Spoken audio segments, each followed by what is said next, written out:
Good afternoon. Thank you very much for the invitation. It's a pleasure to be here. As I mentioned earlier, my name is Mihaila Jardonova. I will be representing Forum for Arabic Culture from Bulgaria. Now I'm going to start by outlining the situation in Bulgaria briefly, I hope. According to the State Agency of Refugees, between 2014 and 2016, we have had around 58,000 applications for international protection submitted in Bulgaria. Now that may not sound like a lot, but keep in mind that Bulgaria has a population of around 7 million people altogether, and that for the previous 4 years combined, we have had just under 4,000 applications. So indeed, speaking in this term, it is really a significant increase. In terms of country of origins, the majority of people come from Syria, Iraq and Afghanistan, but we also have people from Central and Far Asia and Sub-Saharan Africa. Now I'm going to run you through quickly of what the general experience of an asylum seeker is in Bulgaria. So for most of these people, Bulgaria is not the country of destination, which is not really surprising. You have heard stories of human rights abuses, police beatings, killings, and so on that are happening in Bulgaria, the way migrants are treated in Bulgaria. It's also not a very well-known country, it's the poorest member of the European Union, and so on. So the majority of people that come to Bulgaria, because they do not have legal ways of entering Europe, would come with smugglers.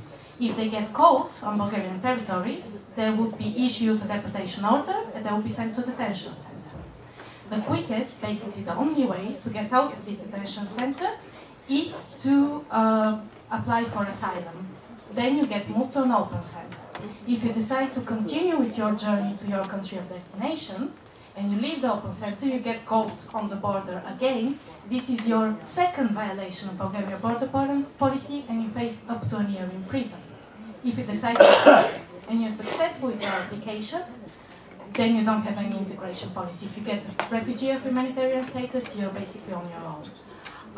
If you get denied and you exhaust all your legal means of staying in the country, all your appeals to the High Court and so on, in the worst case scenario, you'll be sent to a detention center for up to 18 months, freed for a couple of days, and then sent to the detention center again for up to 18 months until you're deported.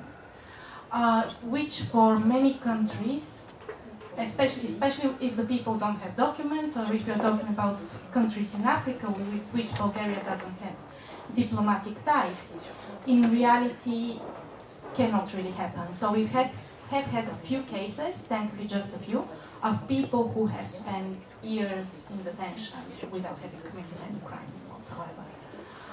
So as you can see, the situation is not ideal. There are a lot of problems, and they're due to a number of reasons, both national, local, but also on European level.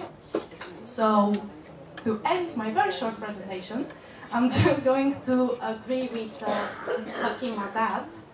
And I wanted to say that I think that the European Union for far too long has been struggling with trying to balance security and protection of human rights. And that's not something new. It has been happening for quite a while.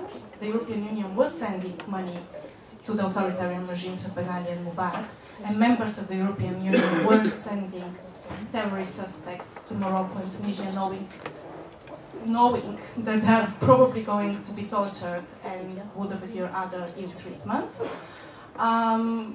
The only difference now is that it is actually happening on our territory. So you have human rights violations in Bulgaria, you have appalling conditions in the refugee camps in Greece, you have pushbacks in Poland on the borders, and you have children sleeping on the streets in Calais. And I think that's unacceptable, especially for the European Union, which is an organization that has pledged to defend human rights.